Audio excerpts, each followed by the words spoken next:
turn, immediately swing it back. You're facing here, then you're gonna face here. So you have this mirror. So you have 1, 2, 3, 4. You notice the rhythm. 1, 2, 3, 1, 2, 3. So 1, 2, 3 rhythm you'll hear in salsa, you're hearing samba, all connected to the 1, 2, 3 in West African dance, okay?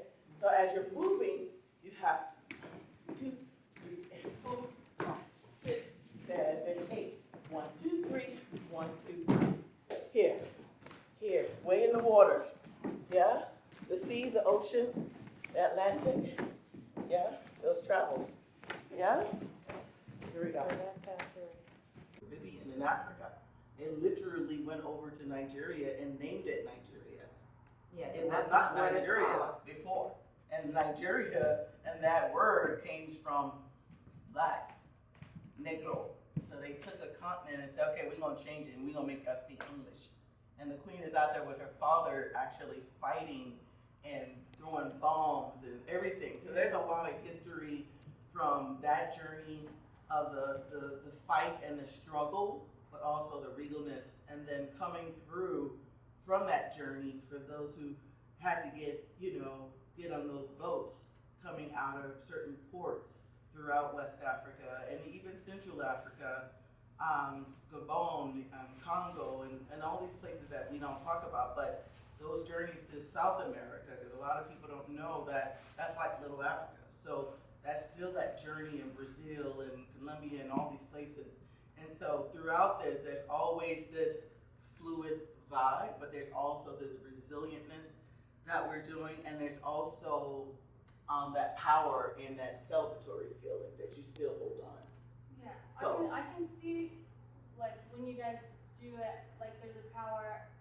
you have it too, no, you guys, you have it too. Well, when we do it, but it's towards this end of the room, I feel like I'm having trouble I'm either going, like, powerful. I can't get, you guys have a freedom of movement. Don't say you guys, Erin. I've seen you dance for years. You have it. Right, I saw you. I've seen you dance for years. You have it. It's not a you guys thing. You are family. I've seen you dance here since 2015.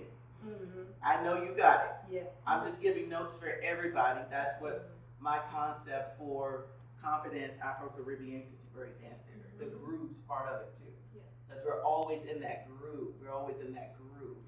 I don't like to just do movement where we're just like, hitting positions. It has to shock you, because that's what people had to go through. Like, you're here, then it's like, wait a minute, we gotta go through here, we gotta go, but you still find yourself. And so that's just like the journey of the movement. So what I was just saying, and I know you can do this, so you don't look any different. Oh no, I'm just yeah. You look fine. I'm just giving a quick note that when you come out, just make this come all the way through your soul. Like from your arm, from your solar plexus, your chest, your sternum, everything, all the way through the hip and the leg. So it doesn't look like you're just like taking a walk in the park. Yeah, you're just not. Yeah. It's like,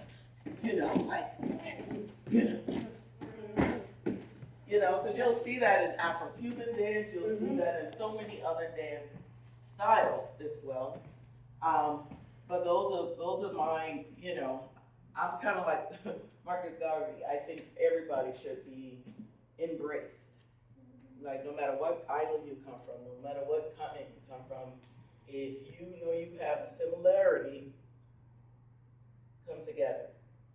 And teaching that is what I would like to do through the company, because, there's a lot of people that have their celebrations. When you see, like, Mexicans have their festivals, or The Armenians. you have, oh my God, the Armenians, they're like, somebody told me, oh, we're proud people, we love our culture, like, and I was like, I know you are, but that's the thing. Other people, when they are proud of their culture and they have their folkloric dances and their music and their festivals and everything, it's like, oh. But to us here, as Black people in America, which we talked about, we don't like using the term African American, because my husband's from Nigeria, born and raised, came here at 8, but he's she's a real African American, but we all are connected, you know, and so part of the company is just teaching through movement, through dance, through music, and showing all these levels of who we are. Because in this country, a lot of times, the only view of black people sometimes is what people see in like rap music, music videos, or reality TV shows.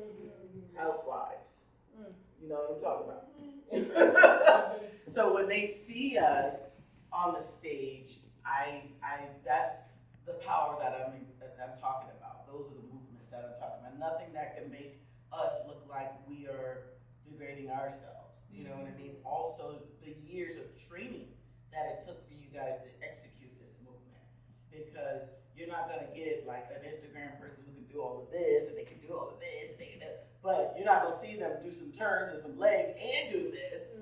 And so we're like, look, we can do all of that. You know what I mean? And so that's the beauty.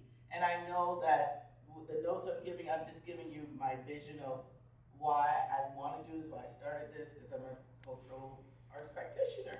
I've always been. Now I really know my title by applying for these grants through LA County and California Arts Council. They're really encouraging us to put more of our culture of especially like Black and brown communities, Asian communities.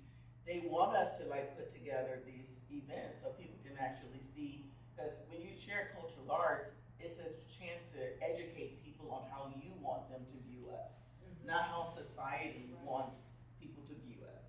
Because if we left it up to society to view us in a certain way, it'd be crazy. Grants to try to give you guys a platform as artists, because a lot of you are so talented and so educated, and I hate the way this town treats talent, especially talent of color. Putting people in boxes. You're too this, you're too that. You're not enough this, you're not enough that. Everybody I've come across has had a journey psychologically of this town trying to rip them up.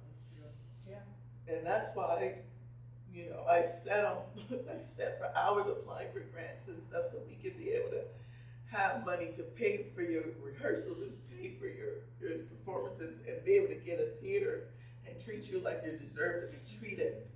Because, you know, it's not about me being on stage, look at me, it's about me having beautiful talent being represented. Because sometimes we can be so unrepresented and it's not right. You shouldn't have to wait for someone to cast us or hire us or say we fit into this box to be able to get a chance to perform on stage. I've watched her, just so you know, 12, 16 hours.